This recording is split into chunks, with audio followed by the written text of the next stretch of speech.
The carriage was a gilded cage, and Eleanor Ashworth had never felt more trapped within it. The velvet-lined interior, once a symbol of her high station, now felt like the soft walls of a prison cell. Through the fogged glass, she watched the skeletal branches of the winter trees claw at the pale gray sky as the conveyance lurched and swayed, carrying her further from the home she'd known and closer to a future she dreaded. The air inside was cold, despite the small brazier at her feet. It was the cold of a dying fire, a perfect metaphor for the heat that had once existed in her heart. Her husband, William Ashworth, the man she had been married to for a year, was dead, killed in a duel, the letter had said. A senseless, violent end to a life that had been, at its core, hollow. She clutched the black wool of her traveling cloak tighter, but the chill was bone deep, a cold that no amount of fabric could ward off. It was the cold of betrayal. Her father, the Earl of Thorne, had sold her into this marriage. William Ashworth had been a wealthy, powerful man with estates that stretched across the county. He was also cruel, paranoid, and consumed by a hatred that seemed to have no origin.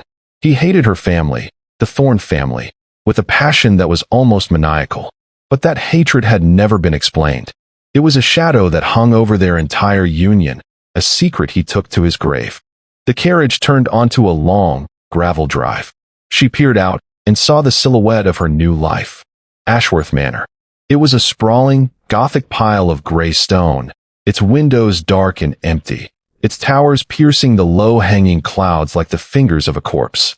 It was a monument to his legacy, and she was its unwilling heiress. But it was not her home. It never would be. Her father had made it clear. The estate was to be sold, and she was to be brought back to the family seat, a minor inconvenience in his grand plan. He had not even come to collect her himself, sending only a lawyer and a carriage.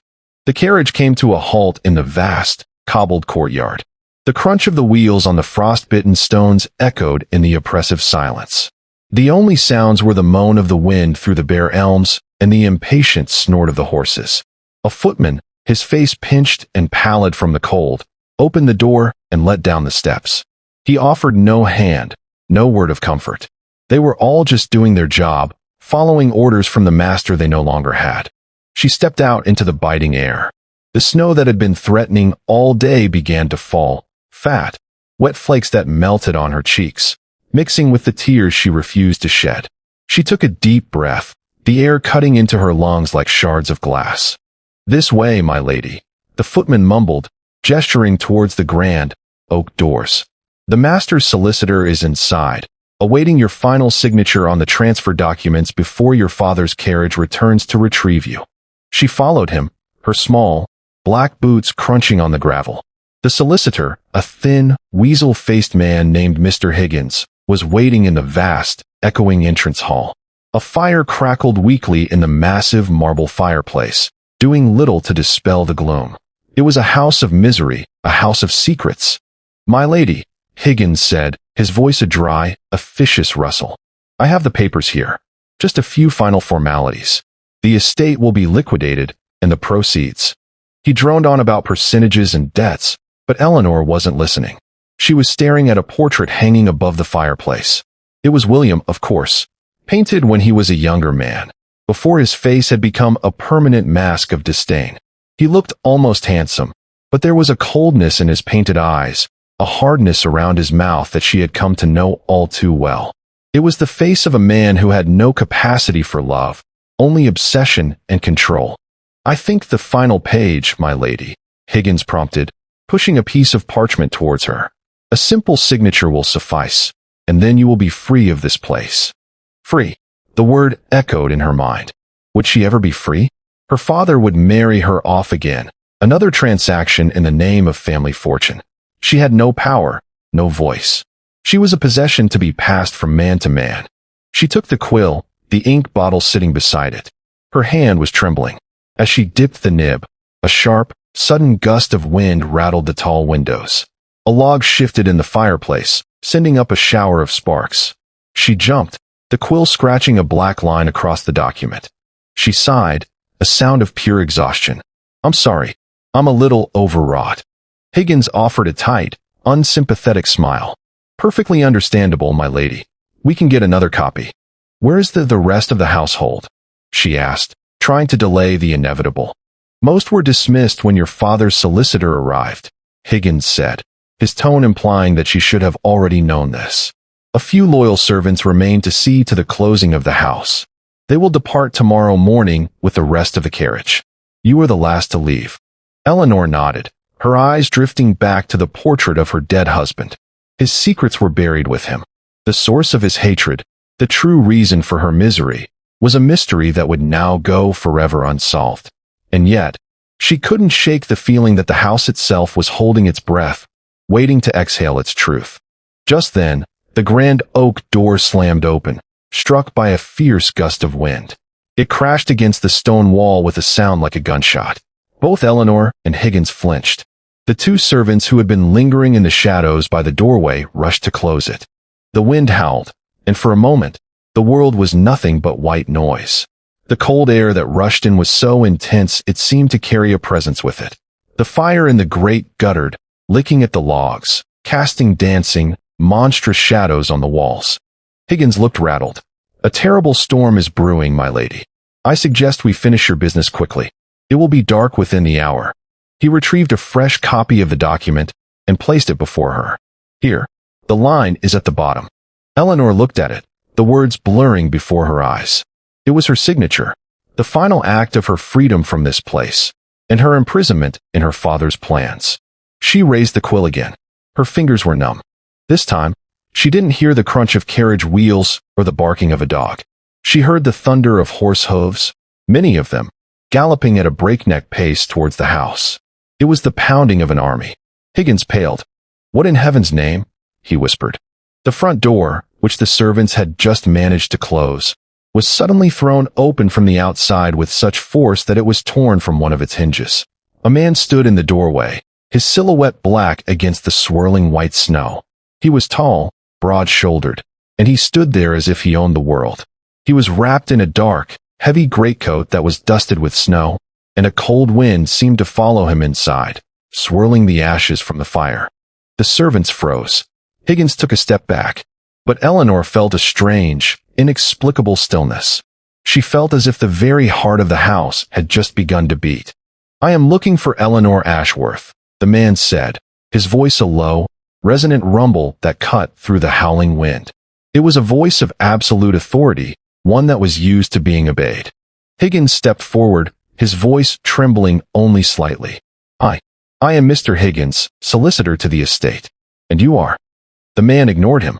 His eyes swept the hall, past the terrified servants, past the cowering solicitor, and finally landed on her. She was standing behind the table, the quill still in her hand. His gaze was dark, intense, and it felt as if he was looking not at her, but through her, into a past he knew intimately. Eleanor, he said, and her name sounded different in his voice. It was not a command, but a confirmation. I am Duke Elias Blackwood. The name struck Eleanor like a physical blow.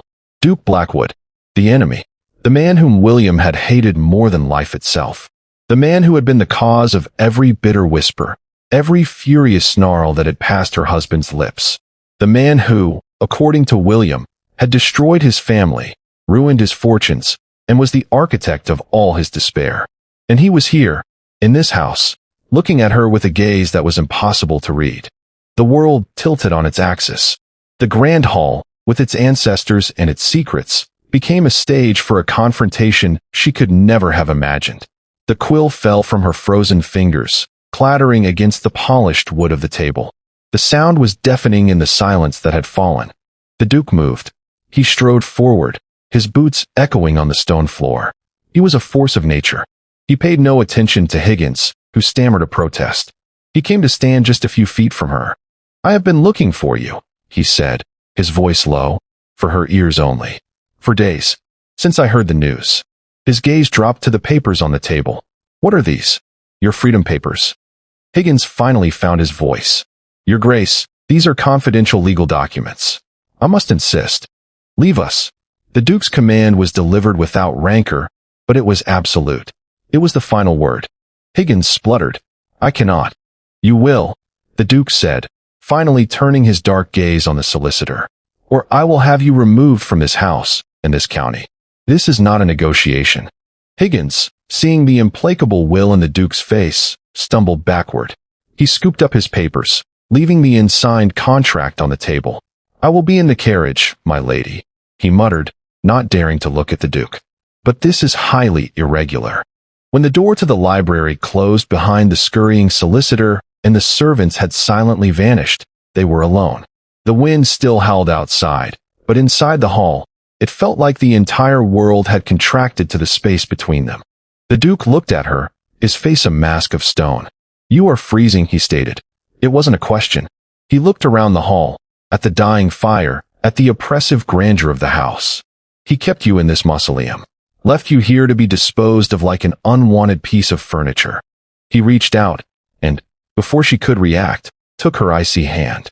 His fingers were warm, strong, and his touch was unexpectedly gentle. He was looking at the papers again. "Your father intends to sign away all his interest in this house, to sell it for the stone it's built with." "The marriage is over," Eleanor said, her voice barely a whisper. "It was a transaction. It's ended. I am no longer connected to any of this." The Duke turned to face her, his eyes burning with an intense, focused fire. "You were married to a monster, Eleanor. A man whose only purpose was to build a fortress of hatred around himself. And the wall he built was against me. There was a feud," she said. I know nothing of the details. William never spoke of it." "No, he wouldn't," the Duke said, his jaw tightening. "He wouldn't tell you the shame of it. The truth." He let go of her hand and turned to look at the portrait of her late husband. "He was my cousin, and he blamed me for everything that went wrong in his life. The family's fall from grace. The loss of his father. He waged a war of whispers and ruin against my name for decades. He poisoned everyone around him against me. He turned back to her. He murdered my brother." Eleanor gasped, her hand flying to her mouth. "Murdered? William? I don't believe you. He was a cruel man, but he was no. He killed him on the battlefield of a war we were both fighting. He called it a tragic accident, but it was murder. My brother, Michael, was the heir to the Blackwood dukedom. He was a soldier, loyal to his country. He was also kind. He was the opposite of the man who killed him. William made sure no evidence could be found. He hid it beneath the chaos of war. And for years, I have waited. I have waited for the right moment.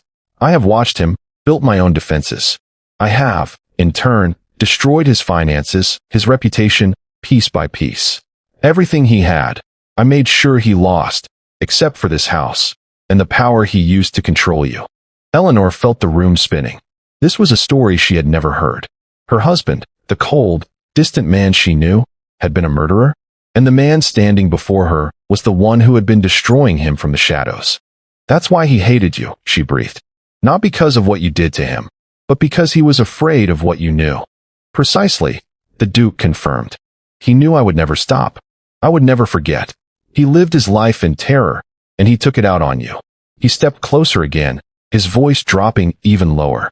"He left you out here, in this cold, to be shuffled back to your father as if you were a debt to be collected. He robbed you of any future, any freedom. He is dead, but his cruelty lives on in your father's plans." Eleanor looked at him, her mind reeling. The picture was so much bigger than she had ever imagined. "Why are you telling me this?" she whispered. He looked at her, and for the first time, she saw a flicker of something that was not anger, not cold calculation. It was pain, a deep, old, ravaging pain. "Because I need your help," he said. "And I'm offering you something you will never get from your father or anyone else. Your freedom." Eleanor's eyes widened. "My freedom? What do you mean?" "You are leaving this place tonight," the Duke said, his voice quiet but firm. "But you are not going back to your father. You are coming with me." He held her gaze, his own unwavering. "I saw you, Eleanor. All those years ago, at a ball in London, before you were married. I saw you dance, and I saw the light in your eyes. The light he stole from you." He took a breath, as if steeling himself. "I know what it looks like. I know what you think. You think you are jumping out of the frying pan and into the fire. You think I am just another man who wants to use you. But I promise you I am not. I am offering you an escape. A real one. I have a different proposal." "A proposal?" she echoed, her voice hollow with shock. "Yes," he said. "Not of marriage. I am not that cruel. But of an arrangement. I will take you away from here, from this country, if you want. I will give you funds, a new identity, a life that is entirely your own. In return, he paused, his expression grim. I need you to testify to everything you know. Every cruel word, every threat, every moment of madness you witnessed from William. I have a witness list. I have evidence. But I need a credible voice, someone who is close to him, to speak the truth, to help me finally bring the truth of my brother's death to light, to clear his name, and to destroy the last vestiges of William's legacy. Eleanor stared at him. The wind screamed outside, rattling the windows. A single, fat flake of snow landed on the table and immediately melted. His offer was everything she had ever dreamed of and everything she had ever feared. To escape, to be free, to be her own person, and to possibly have a purpose, a chance to right a wrong she had not even known existed. You are asking me to betray my husband, she said, her voice trembling. You would be telling the truth about a man who made your life a misery, he corrected. A man who murdered my brother. Would you rather be a silent accomplice to his lies? The silence stretched between them, thick and heavy. She thought of her father, the old, musty life waiting for her at Thorn Manor. She thought of the cold, lonely nights in this house. She thought of William's face as he sneered at her. And then she looked at Elias Blackwood. He was not offering her love, not offering her a fairy tale. He was offering her a chance. Where would you take me? She asked, her voice barely audible. The Duke's eyes softened almost imperceptibly. I have a property in the countryside, far from here. It's small, but it's warm, and it's safe. I have people there who can be trusted. I can take you there tonight. The decision hung in the air. It was the most important choice she had ever faced. She was a leaf, caught in a storm, and he was offering her a solid ground. She looked at him, at the intensity in his dark eyes. She saw the grief, the obsession, and the glimmer of something else. Something that might have been hope. It was then that she realized the true, terrifying, and beautiful power of his offer. He was offering her freedom, but he was also offering her a battle against her own past, a battle for the truth. I don't even know who I am, she confessed, the words slipping out before she could stop them. I have been a possession all my life. I have no idea who Eleanor is without a leash around her neck. The Duke reached out and gently tucked a stray strand of her dark hair behind her ear. The touch was feather-light, but it sent a shock-wave through her entire body. It was the first kind touch she had received in years. Then let's find out, he said. His voice was a low murmur. Come with me, Eleanor. Let's find out who you really are. In that moment, the house groaned around them, as if it were a living thing, protesting her departure. The fire sputtered, and a log cracked, sending a shower of embers onto the stone hearth. It was the sound of a past crumbling to ash. But for the first time in a long time, Eleanor felt a spark of something warm ignite in the freezing emptiness of her chest. It wasn't love. It was the beginning of courage. It was the ember of a new life. She looked from the portrait of her late husband, with his cold, dead eyes, to the man who stood before her, a living force of life and truth. He was her enemy's enemy, and he was offering her a way out. Slowly, deliberately, she picked up the unsigned contract from the table. Her father's words, his plans, the old life, they were all written on that paper. With her eyes fixed on Elias Blackwood, she held it over the dying fire and dropped it. The paper caught instantly, the flames licking at the edges, curling the parchment into black ash. It was a symbolic act, a small rebellion, but it was the most powerful thing she had ever done. Yes, she said, her voice suddenly clear and strong. I will come with you. The Duke's expression didn't change, but a light seemed to kindle in his eyes. He nodded once, a curt, final gesture of command. Then we must leave now. The storm will be here soon, and I will not let you be trapped in this house for another moment. He took her hand, his grip firm and reassuring. He led her towards the back of the house, away from the grand hall and the waiting solicitor. They passed through a dimly lit kitchen, past the silent, watchful servants who shrank into the shadows as they passed. Through a servant's entrance, they emerged into the swirling snow. A horse-drawn carriage, black and unmarked, was waiting. A single, hooded figure sat on the driver's seat, holding the reins. Without a word, the Duke helped her inside. The interior was warm, lit by a single, gilded lamp. As the carriage lurched forward, She looked back through the frosted window. Ashworth Manor, the source of her misery and her imprisonment, grew smaller and smaller in the distance, a dark silhouette against the white landscape. She didn't feel a pang of loss. She didn't feel a moment's regret. She felt only the cold air on her face and the warmth of the Duke's presence beside her. And for the first time in years, she felt something that she had forgotten existed. Hope. They had been traveling for nearly an hour, and Eleanor's initial surge of courage had settled into a state of profound exhaustion. The adrenaline that had carried her out of Ashworth Manor had faded, leaving her limbs heavy and her mind strangely numb.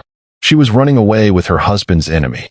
It was an act that was so fundamentally insane, so utterly out of character for the woman she had been, that it felt like a dream, a vivid, terrifying, exhilarating dream from which she was terrified to wake.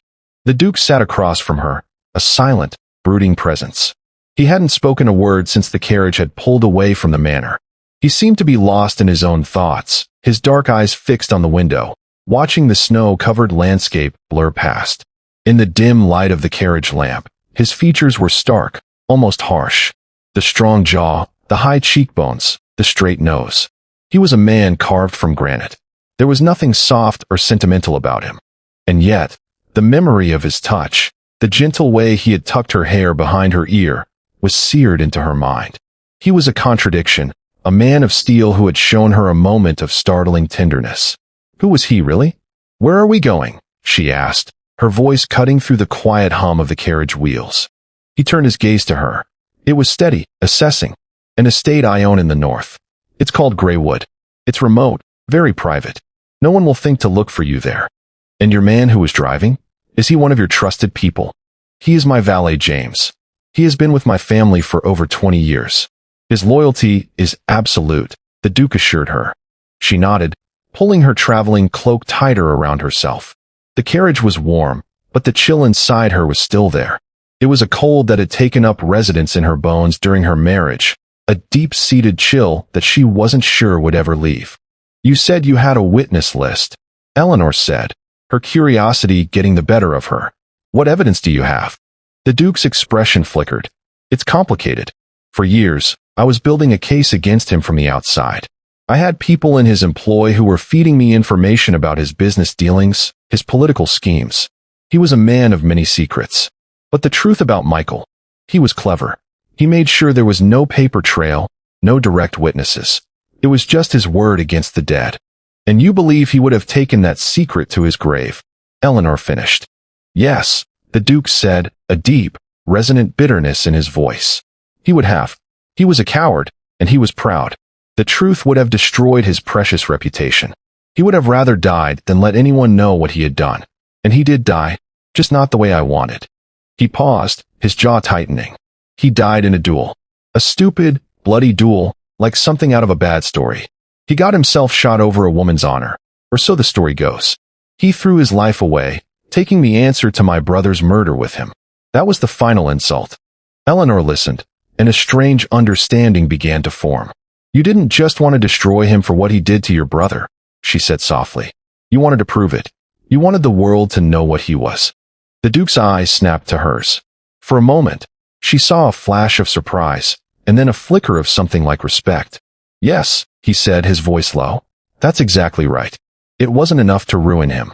I wanted the truth to be known, for my brother's sake, for my family's honor. Without it, all my work, all my scheming, has been for nothing. The man is dead, and the world thinks he was just a bitter, angry man. They don't know he was a killer. And you want me to tell the world," Eleanor said, the weight of it settling on her shoulders. "To be your voice. I want you to tell the truth about the man you knew. The cruelty, the obsession. I have letters, financial records, a trail of ruined lives. I can prove he was a monster, but you are the one who can show his face. You are the key to his true character. And from that, we can build a case for his motive. People will listen to you, Eleanor. You were his wife. You saw the real man behind the title."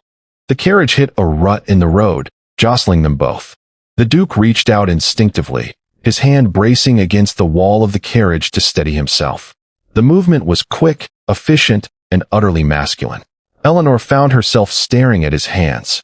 They were strong, capable hands, hands that had seen and done terrible things, and yet they had held her hand with such care. She looked away, her cheeks flushing. "I don't know if I can do it," she confessed. "I don't know if I have the strength to relive it all." The Duke leaned forward. His voice was softer now, almost a murmur. "You have more strength than you know. You survived him. You are here, with me. That takes more courage than speaking the truth to a few people." His words were a balm, but they also made her feel impossibly fragile. She looked away, out the window into the darkness. She was running away from one life and hurtling towards a new one that was being defined by a man she barely knew. It was a terrifying prospect. The carriage continued on through the night. The storm intensified, the wind howling with a fury that shook the carriage. The snow was so thick that it was impossible to see more than a few feet ahead. The driver, James, had slowed the horses to a careful walk. The Duke watched the storm with a grim expression. "This is worse than I thought," he said. "We're not going to make it to Greywood tonight." Eleanor felt a flicker of fear. "What do you mean?" "We'll have to find shelter," he said. "There's an old hunting lodge near here. It belongs to an acquaintance. It's not far. We'll have to go on foot from here." The carriage came to a stop. The Duke opened the door, and a blast of icy wind and snow hit them. The world outside was a white blur. He turned to her, his expression resolute. "Stay here for a moment." He jumped out into the snow, his greatcoat billowing around him. He conferred briefly with the driver, and then returned. "It's not safe for the carriage to go any further on this road. We'll have to walk. The lodge is about half a mile through the woods. Half a mile in this blizzard."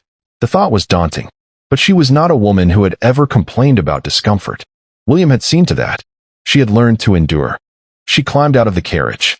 The wind whipped her hair across her face, and the snow instantly soaked through her thin traveling cloak. She shivered violently. The Duke was beside her, wrapping a heavy, woolen blanket around her shoulders. "This way," he said, his voice barely audible above the wind. He took her hand, and they set off into the storm. The snow was deep, and the path was treacherous. The Duke went first, breaking a trail through the snow, his strong frame shielding her from the worst of the wind. But she was no longer the pampered, sheltered woman she had been. She was Eleanor Ashworth, and she had survived a monster. She would survive this too. They stumbled through the woods, the trees providing a small measure of shelter. The Duke was a steady, unwavering presence. He didn't speak, but his hand was a constant, reassuring anchor. He was focused, determined. He would get her to safety. She could feel it in the iron grip of his hand and the surety of his footsteps. After what felt like an eternity, they saw it. A faint light, glowing through the trees. A house. A small, stone lodge, its windows warm and golden in the darkness. The Duke pushed open a heavy wooden door, and they stumbled inside. The warmth hit her like a physical blow. There was a fire blazing in a large stone hearth, casting dancing shadows on the walls. The room was rustic, furnished with thick, comfortable furniture. It was the warmth of a home, not the cold, sterile grandeur of a manor. The Duke closed the door, shutting out the storm. He stood there for a moment, his chest heaving, his eyes scanning the room. "We're safe," he said, his voice gruff. Eleanor didn't answer. She was too cold, too shaken. She just stood there, trembling. The Duke moved to the fire and threw another log on it. Then he came to her.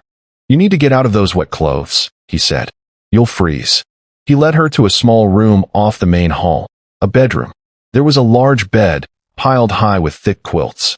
A fire was already crackling in the small fireplace there.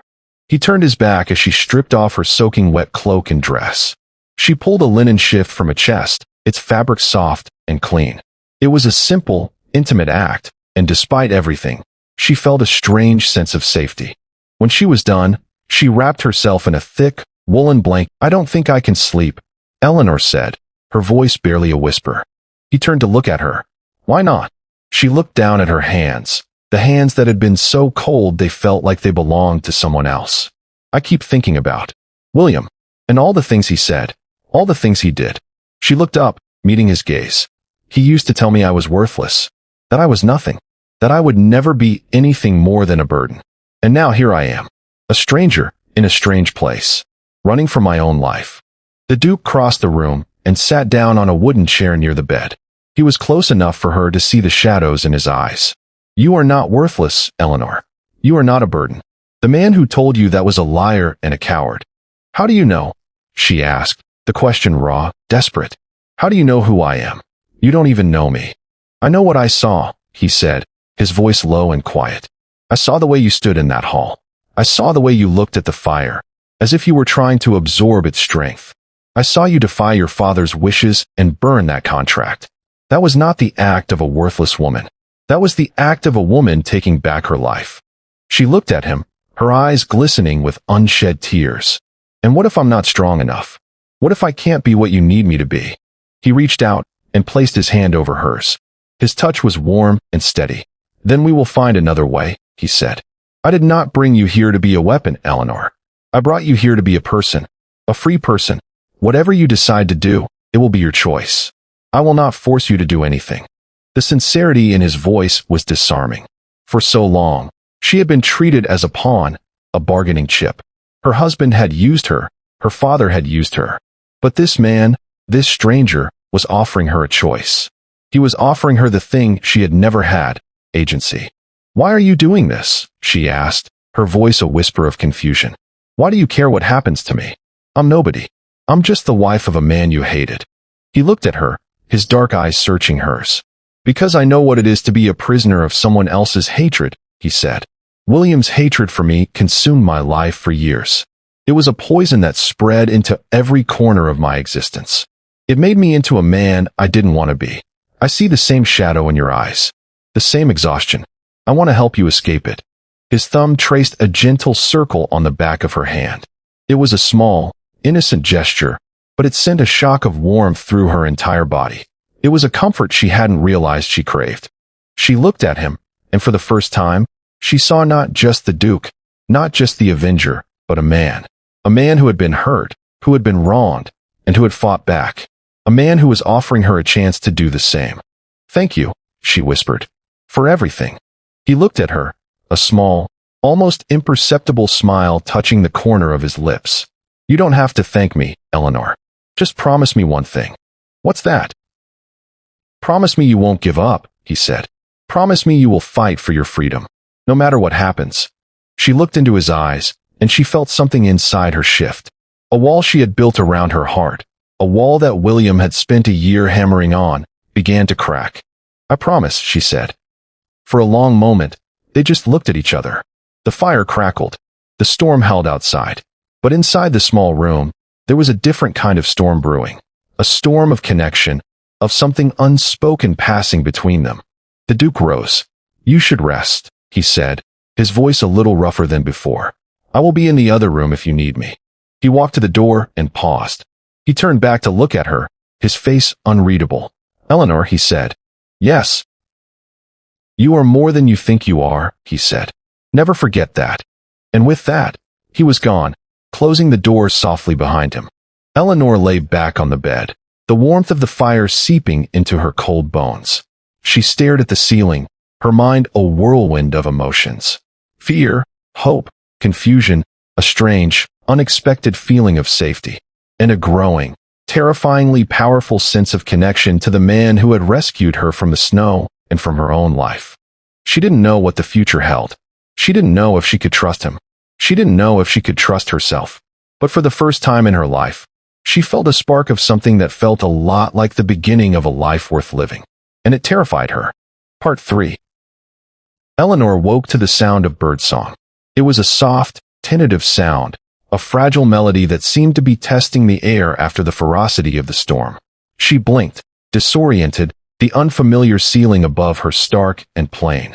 Then the memories of the night before flooded back, the carriage ride, the blizzard, the Duke's steady hand pulling her through the snow, his dark eyes in the firelight. She sat up slowly, the thick quilts pooling around her waist. The fire in the small hearth had died down to glowing embers. The room was cold, but not as bitterly so as it had been. She was alone. For a moment, she just sat there, her mind trying to piece together the fragments of her new reality. She had left her life behind. She was a fugitive, of sorts, a runaway wife. The thought was both exhilarating and terrifying. She had no idea what lay ahead, only that it was a vast, unknown landscape stretching out before her, and she was walking into it without a map. She rose from the bed, Her traveling dress was still damp from the snow, but a clean, simple woolen dress had been laid out for her on a chair. It was a practical, unadorned garment, and it felt like a uniform, a costume for the new person she was trying to become. She dressed quickly, her fingers clumsy with cold and uncertainty. She made her way out of the bedroom and into the main room of the lodge. The fire in the great stone hearth was roaring now, filling the room with a wonderful, encompassing warmth. A pot of something was simmering over the fire, and the smell of porridge and herbs filled the air. It was the scent of sustenance, of safety. It was the scent of a home. The Duke was standing by the window, looking out at the fresh, white world. The storm had passed, leaving behind a landscape of pristine, glittering snow. The trees were frosted, the sky a brilliant, clear blue. It was a world reborn. He turned at the sound of her footsteps.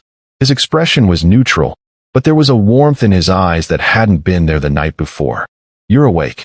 I trust you slept well." She nodded, a little embarrassed. "Yes, thank you." The room was very comfortable. He gestured to the table, where a simple meal was laid out. "Please, eat. We have a long journey ahead of us, and you'll need your strength." She sat down, and he served her a bowl of the steaming porridge. It was seasoned with honey and a hint of cinnamon, and it was the most delicious thing she had ever eaten. It was a simple meal, but it was made with care. It was the first meal she had had in years that wasn't a part of some elaborate, cold ritual of obligation. They ate in silence, but it was a comfortable silence. It was the silence of two people who were still learning each other, still testing the boundaries of this strange, new alliance. When they were finished, the Duke cleared the dishes. He was surprisingly domestic, a fact that seemed at odds with his imposing, aristocratic bearing. "The road to Greywood is clear," he said. "James has already gone ahead with the carriage. He will meet us at the edge of the woods. We'll walk the rest of the way." She nodded, readying herself for the cold. But this time, when the Duke handed her his heavy woolen greatcoat, she didn't refuse. She wrapped it around herself, and it smelled of him, of wood smoke and leather, and something else, something indefinable and deeply masculine. It was a scent that was already becoming familiar, a scent that was beginning to feel like safety. They set off through the snow. The world was silent, muffled by the deep, white blanket. The sun was shining, and the snow sparkled with a brilliance that hurt her eyes. It was beautiful, and for a moment, she felt a sense of peace. The world was clean, new. It was a blank slate, and she was standing at the beginning of a new chapter. The Duke walked beside her, his pace slow and measured to match hers. He pointed out animal tracks in the snow, the dainty prints of a fox, the tiny, bird-like tracks of a vole. He told her the names of the birds that were singing in the trees. He was teaching her, sharing his world with her, and she was grateful for the distraction. They emerged from the woods at the edge of a wide, frozen lake. The carriage was waiting, a black speck against the white expanse. James was standing beside it, stamping his feet to keep warm. He nodded respectfully as they approached. The Duke helped her into the carriage, and then settled across from her. "Not long now," he said. "Another hour, perhaps less." The carriage lurched into motion. Eleanor looked out the window, watching the landscape of snow and trees slide by. She felt a strange, bittersweet pang. This was her new life. A life of running, of hiding. A life defined by a man she hardly knew, in a world she had never chosen. But it was also a life of freedom, of possibility. It was a life that was, at least, her own. As they drove, the Duke pulled out a leather satchel. He opened it and produced a sheaf of papers. "I want you to see these," he said. "This is the evidence I've gathered. The letters he wrote, the financial records, the testimonies from people he wronged. I think it's important for you to see the full picture of the man you were married to." Eleanor hesitated. The thought of reliving William's cruelty was not a pleasant one. But she also knew that she needed to know the truth. She needed to understand the monster she had been married to. She needed to know the full extent of his evil. She took the papers. They were brittle, stained with age and candle wax. They were letters, mostly. Some were written in William's own hand, a tight, sharp script that was as cold and controlled as the man himself. She began to read. The first letter was a demand for money, written to a merchant who had fallen on hard times. It was laced with threats, with veiled references to the man's family and his standing in the community. It was the language of a predator, a man who enjoyed the power of inflicting pain. The next letter was to a rival nobleman. It was a calculated, vicious attack on the man's character, designed to destroy his reputation and ruin his prospects. It was the work of a man who was not just ruthless, but who reveled in the destruction of others. And then she came to a letter that made her blood run cold. It was written to her father. It was a letter detailing the terms of her marriage, but in it, William referred to her as that thorn chit, a negotiable asset, a piece of property to be acquired. He spoke of her father's financial difficulties with undisguised glee, a predator circling his prey. The words swam before her eyes. She had always known she had been sold, but to see it written in William's own hand, to see the cold, calculating way he had viewed her, it was a fresh wound. It was a revelation of just how worthless she had been in his eyes. She looked up at the Duke, her eyes shining with unshed tears. He really did see me as nothing, didn't he? She whispered. I was just a transaction to him. The Duke's expression softened. He reached across the carriage and took her hands. Yes, he said, his voice low and gentle. He saw you as nothing. But you are not nothing, Eleanor. You are everything. You are the person who survived him. You are the person who escaped him. You are the person who is going to help me bring the truth to light. His words were a lifeline in the sea of her despair. She clung to them, her fingers tightening around his. Tell me more about your brother, she said, needing to shift her focus away from her own pain. Tell me about Michael. The Duke's expression changed. The hard lines of his face softened, and a look of deep, abiding grief passed over him. Michael was my older brother, he said. He was the heir, the golden son. He was everything our father could have wanted. Brave, intelligent, kind. He was the heart of our family. He paused, his eyes distant. We were close. He was my protector, my mentor.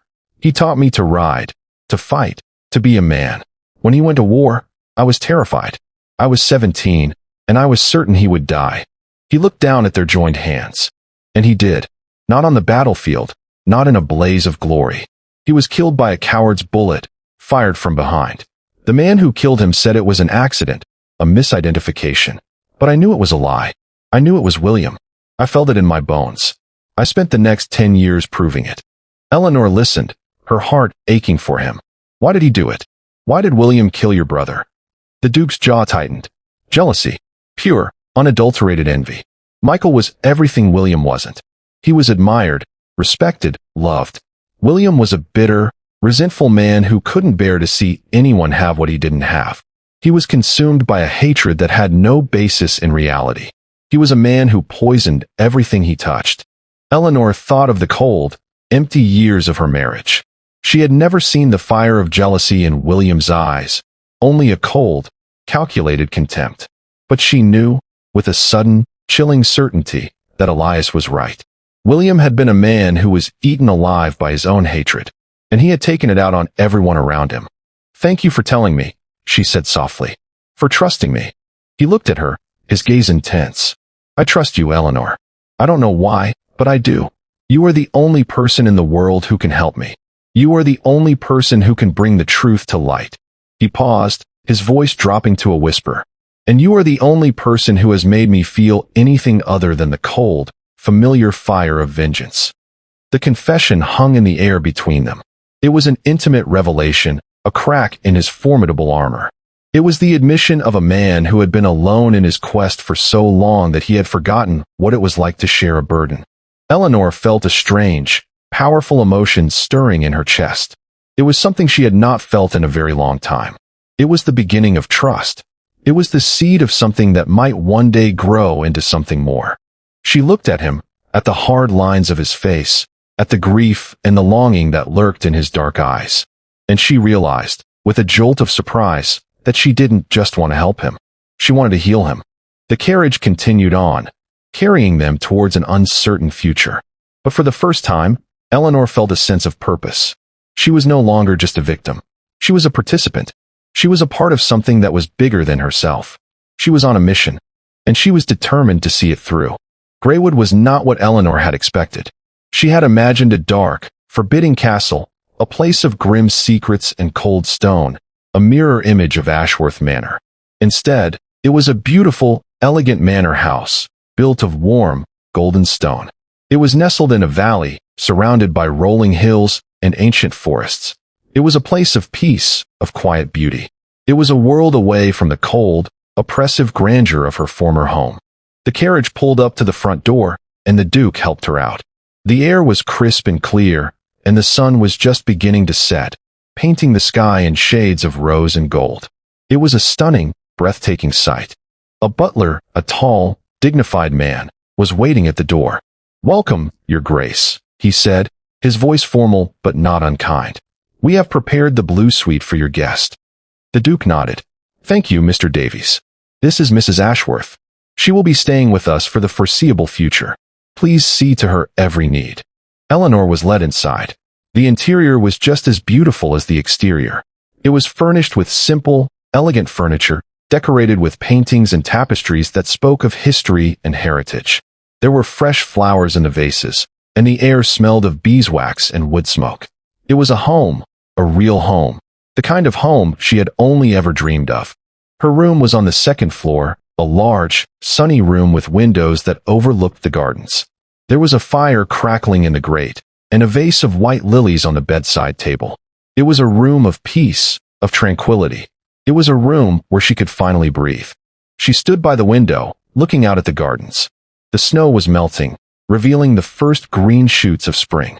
It was a symbol of rebirth, of new beginnings. It was a sign that her own life, like the world outside, was beginning to thaw. A knock at the door startled her. "Come in," she said. A maid entered, a young woman with a kind, round face. "My lady, I'm Clara. I've been assigned to attend to you.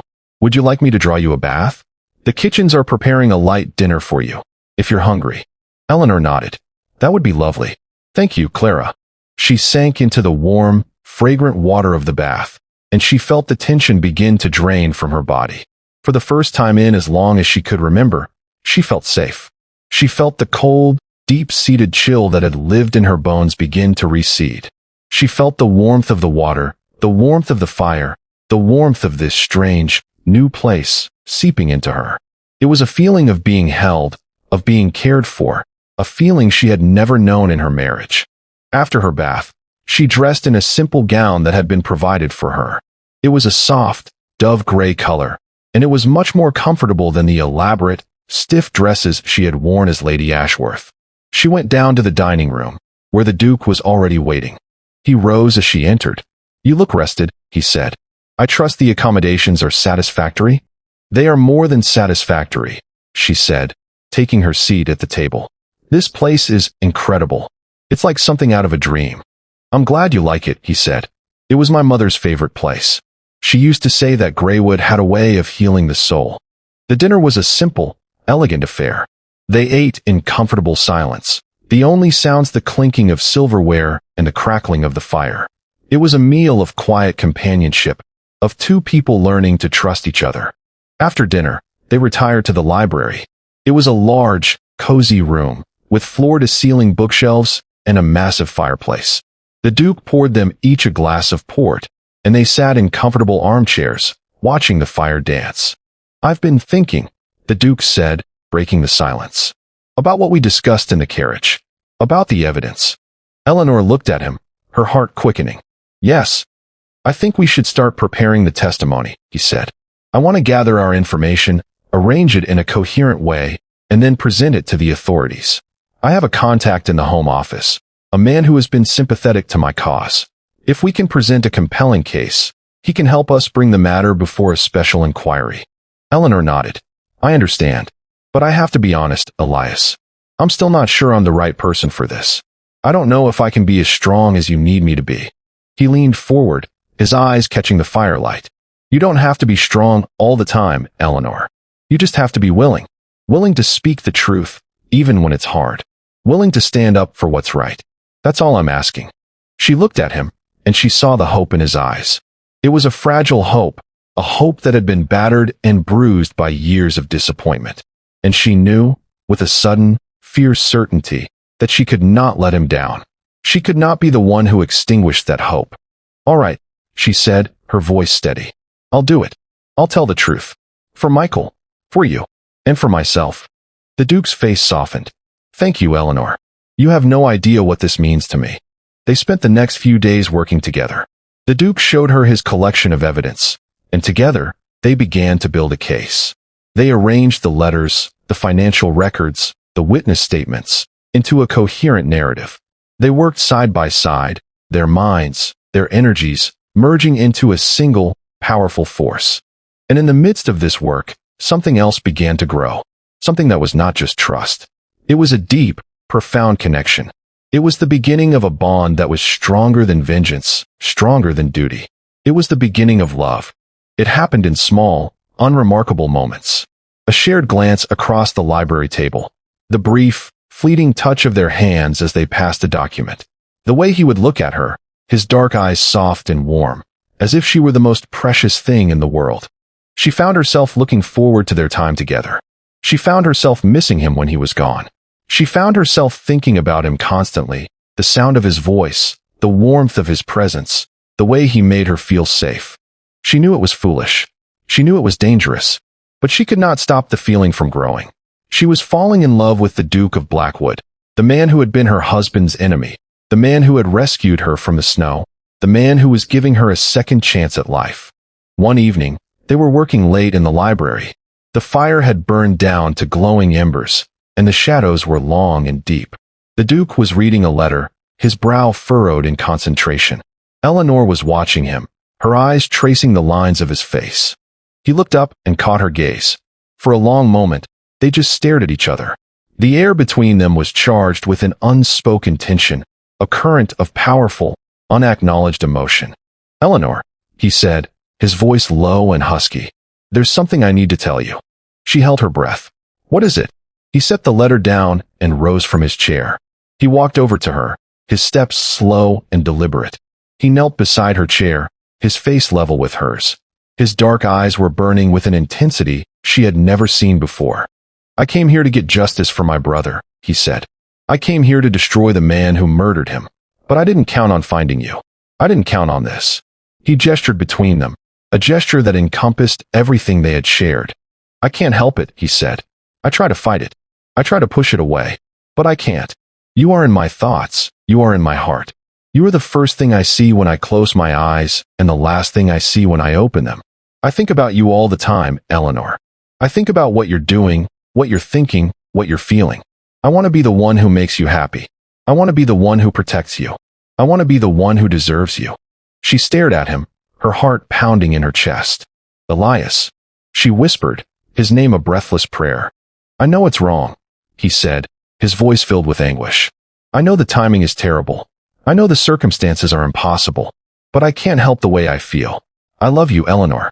I love you more than I ever thought it was possible to love anyone."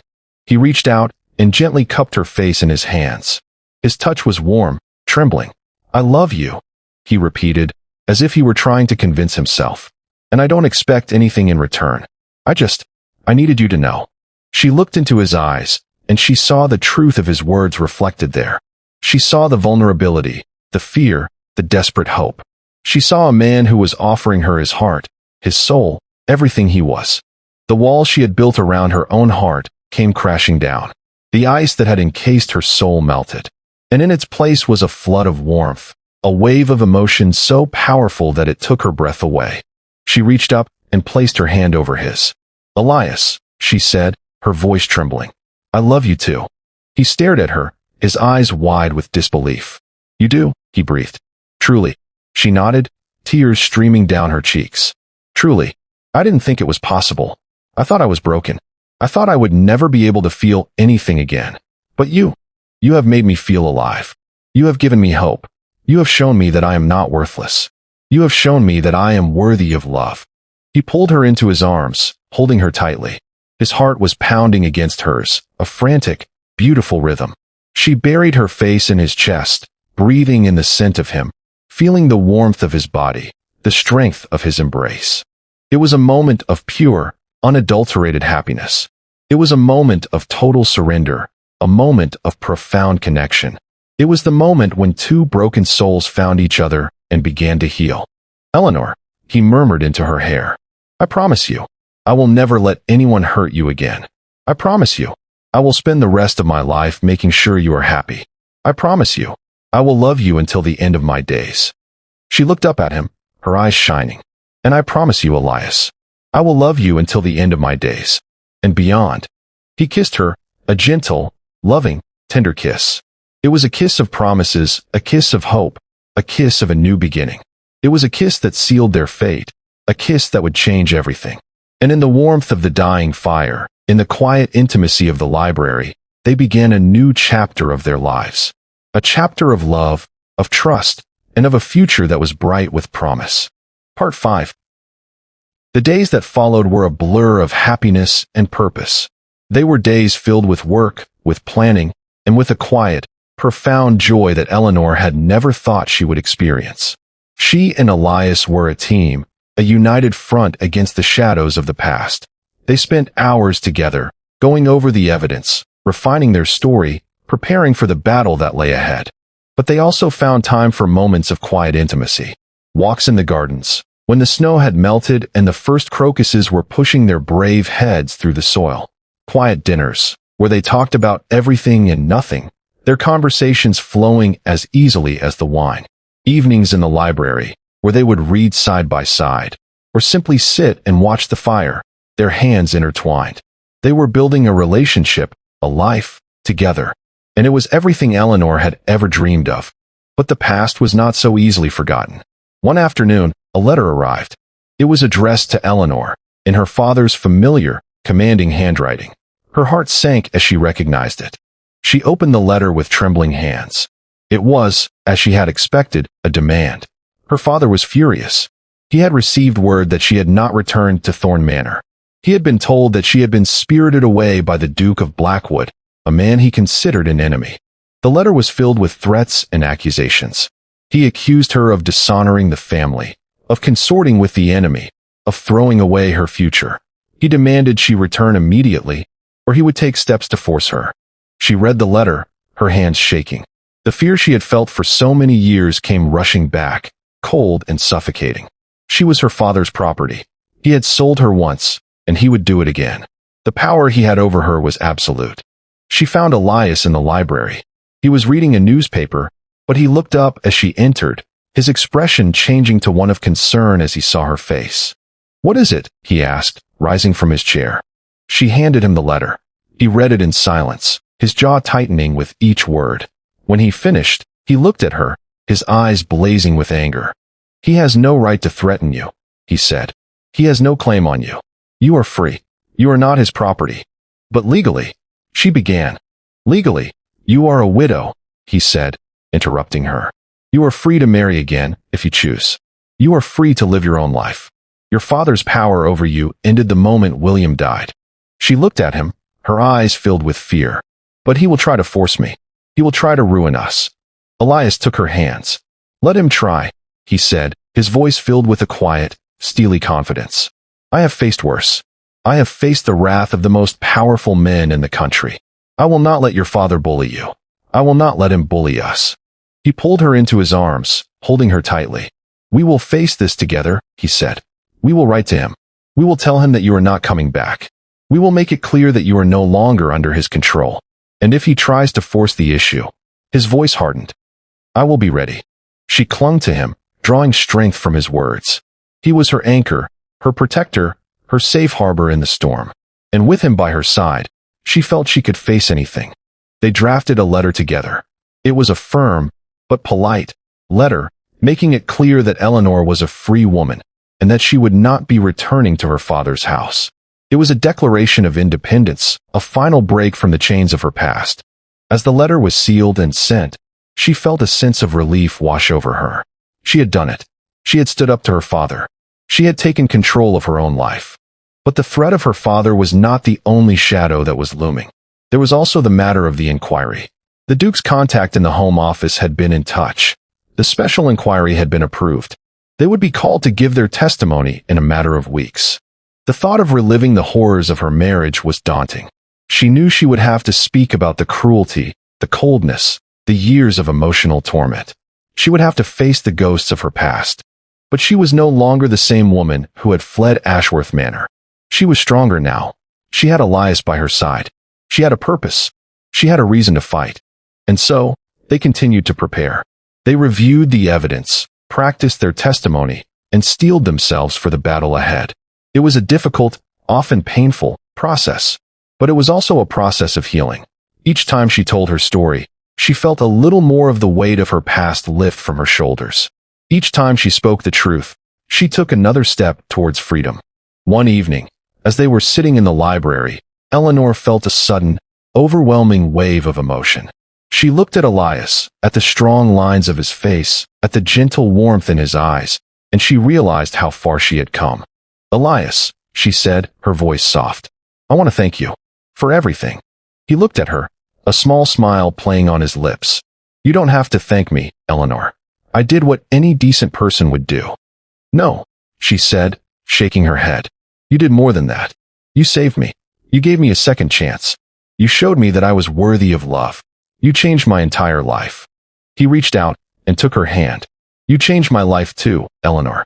Before I met you, I was consumed by vengeance. I was a bitter, angry man. You showed me that there was more to life than hate. You showed me that there was love. You showed me that there was hope." She moved closer to him, her body pressed against his. "I love you, Elias," she whispered. He wrapped his arms around her, pulling her into a tight embrace. "I love you too, Eleanor," he murmured into her hair. "More than you will ever know." They kissed, a long, deep, passionate kiss. It was a kiss of love, of commitment, of a future together.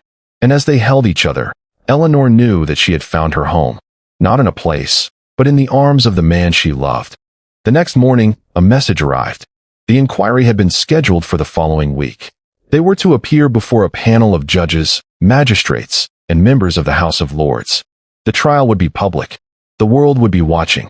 Eleanor felt a tremor of fear, but she pushed it down. She was ready.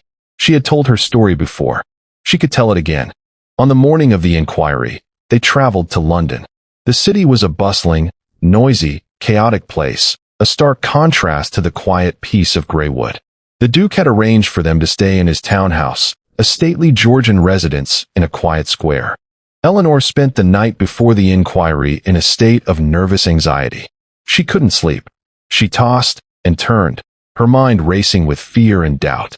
She was about to face the world, to tell the most intimate, painful truths about her life. She was about to expose her husband's cruelty, her father's greed, her own weakness and shame. And then, she thought of Elias. She thought of his strength, his courage, his unwavering belief in her. She thought of his love, and she felt a surge of strength. She rose from her bed and went to the window. The city was just beginning to stir, the gray dawn light painting the rooftops in muted shades.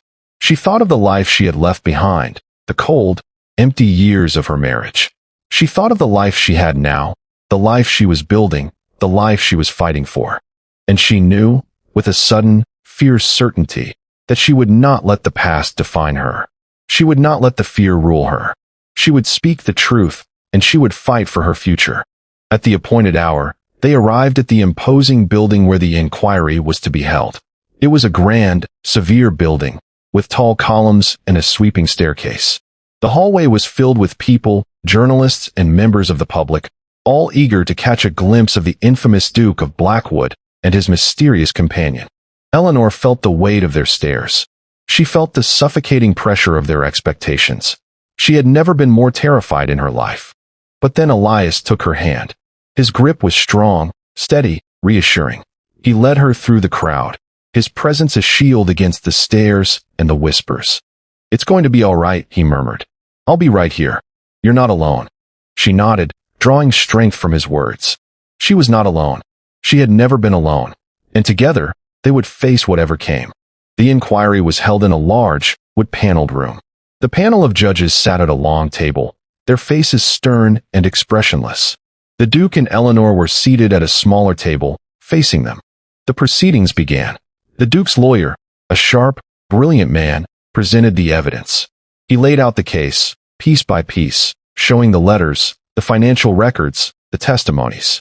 He painted a picture of a man consumed by hatred, a man who had destroyed lives and shattered families. And then, it was Eleanor's turn. She rose and walked to the witness stand. She felt as if she were walking through a fog. Her heart was pounding, her hands were shaking. She took a deep breath, and she began to speak. She told them everything. She told them about the coldness, the cruelty, the years of emotional abuse. She told them about the isolation, the loneliness, the feeling of being trapped. She told them about the fear, the shame, the sense of worthlessness that had been her constant companion. She spoke for what felt like hours. She relived the worst moments of her life, the pain and the humiliation. But she didn't stop. She kept going. She was fueled by a power she had never known she possessed. It was the power of the truth. It was the power of love. When she was finished, she looked at the panel. Their faces were no longer stern. They were filled with sympathy, with respect, with admiration. She had done it. She had told her story. She had fought for the truth. She stepped down from the witness stand, and Elias was there. He took her hands, his eyes shining with pride. "You were magnificent," he said, his voice filled with emotion. She smiled, a small, tentative smile. "I couldn't have done it without you," she said. They had won. The inquiry ruled in their favor. William was posthumously branded a murderer, a traitor, a man who had brought shame to his family and his name. The Duke's brother was finally given the justice he deserved. But the victory was not just for Michael. It was for Eleanor.